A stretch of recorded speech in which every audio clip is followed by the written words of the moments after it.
So not giving a lot of time. Let's bring Paul Rieckhoff back. Of course, among other things, Paul's founder of American Veterans for Ukraine. So we spent a lot of time talking New York, talking Mamdani. But like I said, to me, this is the other kind of story of the day here.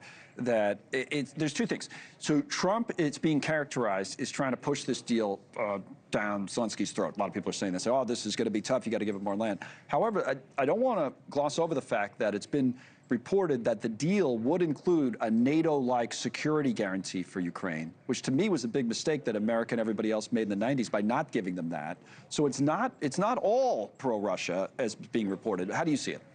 Trump needs a win.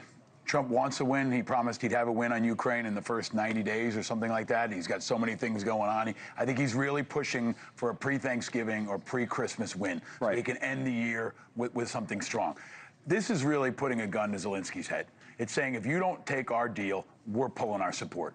And I don't think it's something that Zelensky can take. I don't think he can give up huge swaths of his land. I don't think he can take that kind of thing back to his own people. Mm-hmm. He's got some political friction internally that he's got to deal with. And he's got the Europeans who are already saying this deal is a no-go.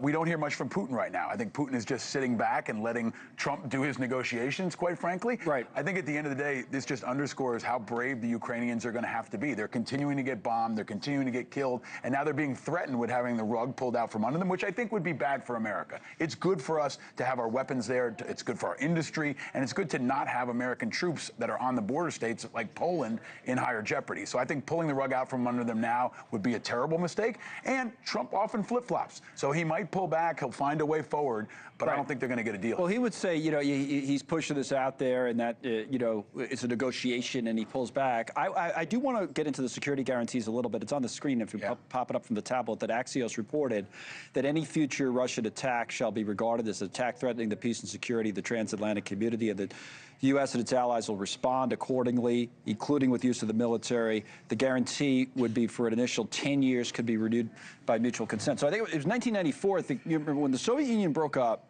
Ukraine had a bunch of nukes, remember? And they went to Budapest and they had to talk about this, and we basically.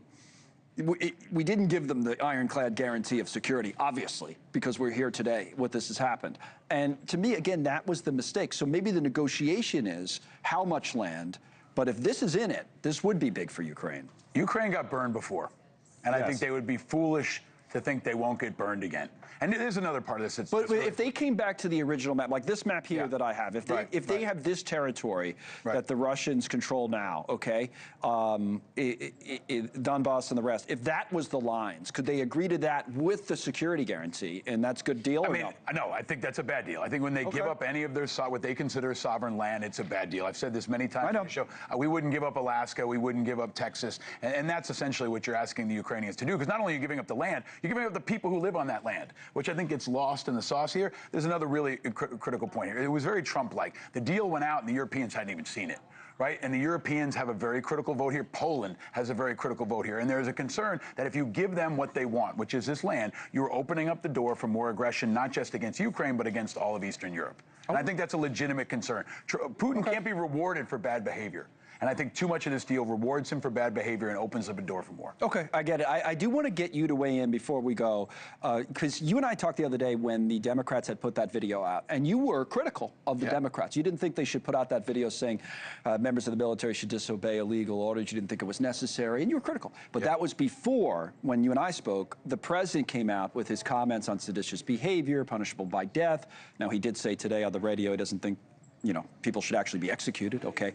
But now, pick up on that. I know what you think of the Democrats. What about that? Yeah, I mean, look, I've said it many times. I don't think what the Democrats did was necessary. I think our troops know that they don't have to follow illegal orders. But what Trump has done is absolutely over the top, dangerous, unprecedented, and turned the volume in this country up to 100. Because what he's saying is that 6 members of Congress, who are all veterans and former intelligence professionals, are committing seditious behavior, which is not what it is. And he's saying that they should be executed. Now he's walking walking that back. Right. But you can't walk that back. It's already out there. It's into the ether. It's on social media. And there are crazy people who will follow that lead. And that's the responsibility the commander-in-chief has, is to be very, very careful and precise. And if the Democrats weren't, it doesn't justify him doing the opposite tenfold. It's a very dangerous environment around political violence right now. We know these members of Congress. If anybody should know that, it would be the president. And now we've got 10x security, not just for them, but every member of Congress is now endangered. Because if somebody wants to take a shot at them, they might take a shot at everybody. And it endangers Trump. It endangers our entire country. And I think it really underscores the threat to our national security that we have by continuing to target political figures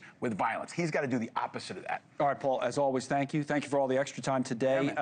Waiting on this Trump Mamdani thing. We'll have more on that story as well. Quick break on News Nation live from here in New York. We'll be right back.